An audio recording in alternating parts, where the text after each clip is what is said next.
Why are we acquiring this debt like it's something that we are picking up from a grocery store, like it's a gift or something? When in reality, the consequences of us putting so much money on credit cards are very expensive. I mean, these are very high amounts of interest rates that are being charged on these credit cards that we end up paying for with our hard-earned money. And we're just making the banks richer by the day. It is a lesson that I believe that we all need to learn from, and of course, hopefully improve our spending habits so that we are not spending on things that we do not necessarily need.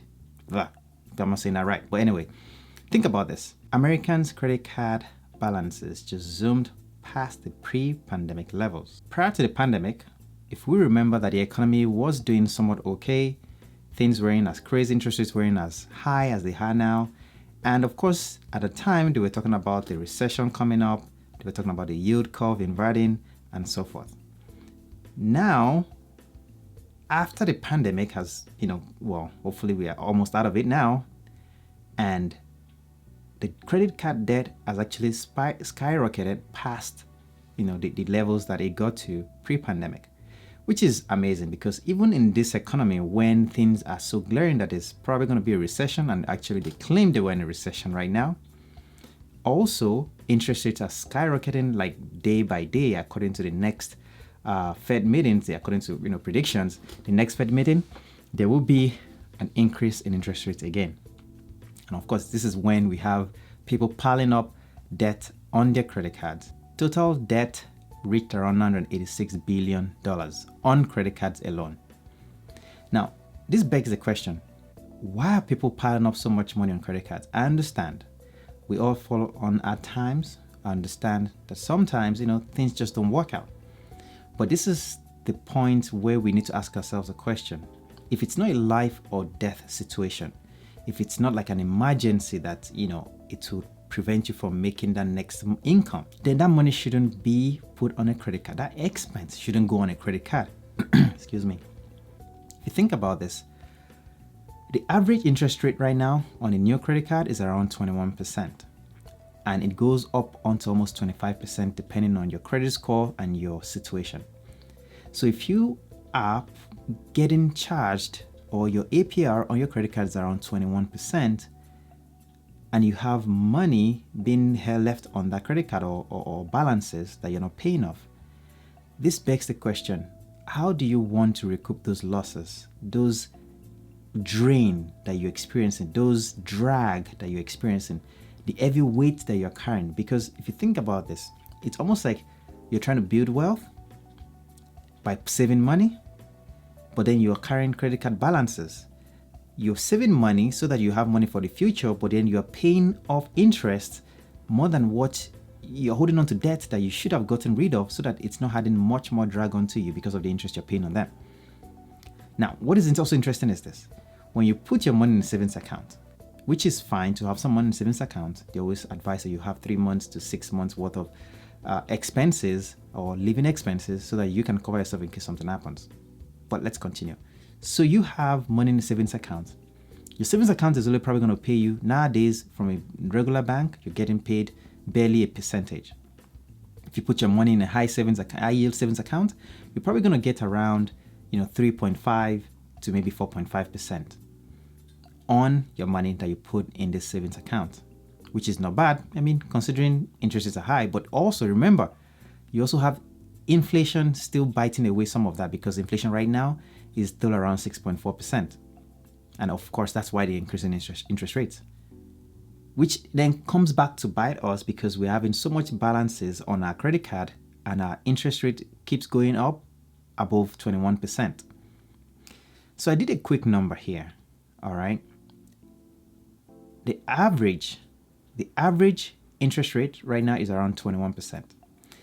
If you were to have, let's just say you have $5,000 and you carry that loan for 5 years, okay, at an interest rate of 21.2%. There are no fees, no loan fees, no upfront fees. It shows that your monthly payment will be around $135.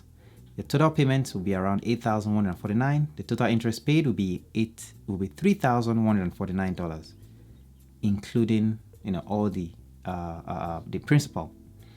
Now, that is an extra $3,149 that could have been invested and potentially return more for you. Now, unfortunately, because you've paid this money towards a credit card, you've made the banks richer, and the banks will then take that money and put it into forms of investment that also then trickles down to further gains for them. Now, that $3,000 you paid in interest on that credit card, if you invested that $3,000 without contributing any extra per month, without adding anything extra to it, just left it in an account for the same duration, say 5 years, with an inflation rate of 2%, which we are counting for a normal economy where inflation is 2%, with an interest rate of around 6%, doing that calculation, our ending balance is around $4,000 with a total interest of about $1,014. So assuming that you're able to just add $150 every month for that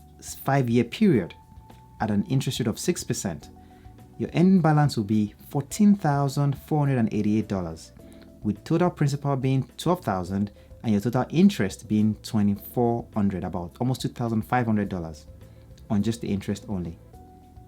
Now, you can see how that same payment being made towards, you're paying about $135 towards the credit card, but if you're able to just control your spending and save it for yourself and invest it at a very marginal rate of about 6%, well, you will come out to close to $15,000 after 5 years. That is a lot of money for something that you can benefit from down the line. And this is just for 5 years. This is only starting with a starting principal of $3,000. There's a lot we need to do. There's a lot that we need to work on. And that is, of course, cut back on putting money in things that we do not need. And that is one of the things that we see that people do by putting a lot of expenses on their credit card for things that are not required, for things that are not necessary, maybe on clothes and shoes. And while these things are important, but sometimes if you really look at it, do you really need that clothes at that moment? Do you really need that shoe at that moment? Because if your goal is to build wealth, unfortunately, it's not always easy to do two things at the same time.